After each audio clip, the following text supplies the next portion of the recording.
Hello everyone, welcome back to my channel. In today's video, I wanted to talk about what I've realized and what the demand really is in this industry as a handy woman, and I have come to a conclusion of where I stand and what I need to work on as far as having a successful business and continue to thrive in this industry. So, I officially started getting clients and getting booked for more jobs in November, but officially began like end of October. But I've come to realize that most of my clients, if not all, are women choosing to fall into this industry, choosing to embark on this new journey of getting away from the economist career path and then going into having my own business and working as a handy woman. I have done so because I could sort of see a need for women in the handiwork industry. There aren't as many women. There aren't very many women, when you go into a construction site, there's probably one, if that, female on a construction site actually doing field work. And that's not to say that they can't do it, it's just there just aren't that many women in this industry.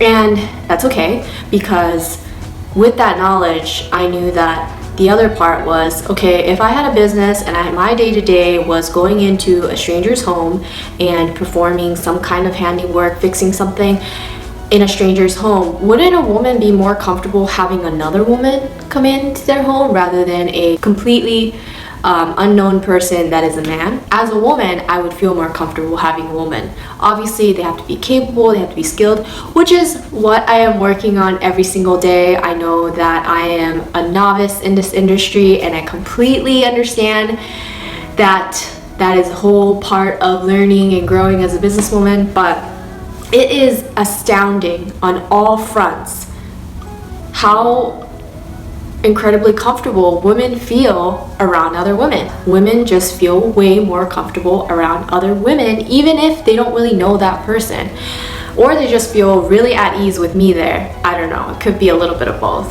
which if that is, then more power to me, right?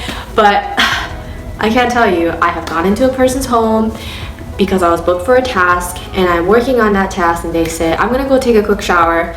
They do, and there's nobody else in the home other than myself and their tiny little dog, and they take a shower, wash their hair, and they come out in their sports bra, their pajama shorts, and a towel on their head. There was that incident. And then there was also another incident with a completely separate female client where I'd gone into her house, there was nobody else living there, just her and her tiny little cat, and her feeling completely comfortable coming out of the home to greet me to come into her home with a towel on her head and in pajamas.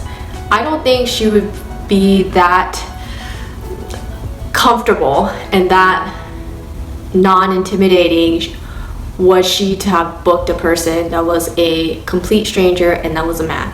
Like, I want to put out a disclaimer as before I even continue on that I'm not here to be sexist and say women are better than men or anything like that. I'm not saying that at all. I'm just saying the things that I have experienced throughout the last couple of weeks and the clients that I had and what I've seen. I've also had another incident where it was a pregnant woman with her two little dogs, and they were the only ones inside her gigantor home, and she booked me not a strange, but like someone that she doesn't know, but she felt comfortable enough to show me to the room as she went back downstairs and worked on whatever she needed to so that I could work in her baby room to hang up some photos. I don't know if she would have done that. Maybe she would have, but I mean, there's just like a little risk factor there that you don't have to deal with, that you don't have to think about when it comes to a female working with another female. Like, it's a thing. I also had another incident coming into a family's home. So the husband was there, the mom was there, the mom had an infant son, she also had a toddler son. There was a moment where the husband took the nanny and the toddler to school while the wife stayed home and while I was working on their blinds. And there was a point where I was working on their blinds in the living room. She was in the baby's room right next door, and I had to let her know about like the progress that I was making, or if I think I needed to step out for a second to grab something from the car. And so I was like, okay, where are you? Like, I just need to tell you something. Oh, she's like, I'm in here. And she's like, oh yeah, I'm in the next room. So I followed the voice, went over there, and she was breastfeeding her son. And I was like, oh my gosh, I'm so sorry.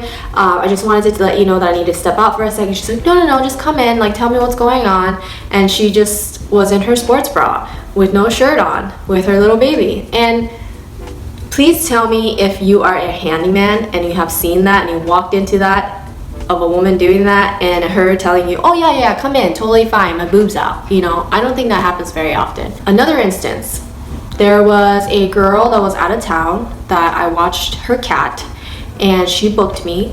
And obviously this has a lot to do, not a lot, but this I'm sure has a lot to do with the ratings that I have through the app, that I am 100% reliable, I always show up on time, and you know, I have good reviews and whatnot. But this girl booked me to come into her home when she's not there, to go find her key, her spare key that was outside of the apartment. No, she trusted me to do that, and then find that set of keys from outside of her apartment, go into her apartment where there's nobody else in the home, nobody's home, and other than the cat, and just let me be in her home with her little cat and nobody else, and just stay there for an hour and a half and play with her cat. I don't think she would have been comfortable doing that with just anybody that she could find on the app, you know? So there's always, I don't know, that makes me feel really good that just me presenting myself in a certain way and also being a woman, that I could provide that, and that really works to my advantage. All this to say, I just feel like there is an obvious demand for women in this industry by other women, and that makes me feel awesome, because I would love to have all female clients. Like, I don't mind having male clients, obviously, but there's always that risk factor, there's always that safety, like a hunch, instinctual thing that you have to have as a woman when you are going somewhere where the only thing protecting you from whatever unexpected dangerous thing is yourself, you know? And you don't really have that. You don't really need to have that level of heightened alertness with other women. Definitely a demand for women wanting women to do that, because women support other women. How many times have I said women in this video? I don't know, but I think that's all I'm going to say in this video. I've talked enough about it. All in all, in conclusion, I'd like to say I'm so glad that I'm in this industry, and I'm so grateful for having had amazing female clients and a handful of male clients that I have had. And I'm very excited for what's to come in the new year and for the remainder of December. I'm hoping to only get better and better from this point on. Thank you so much for watching.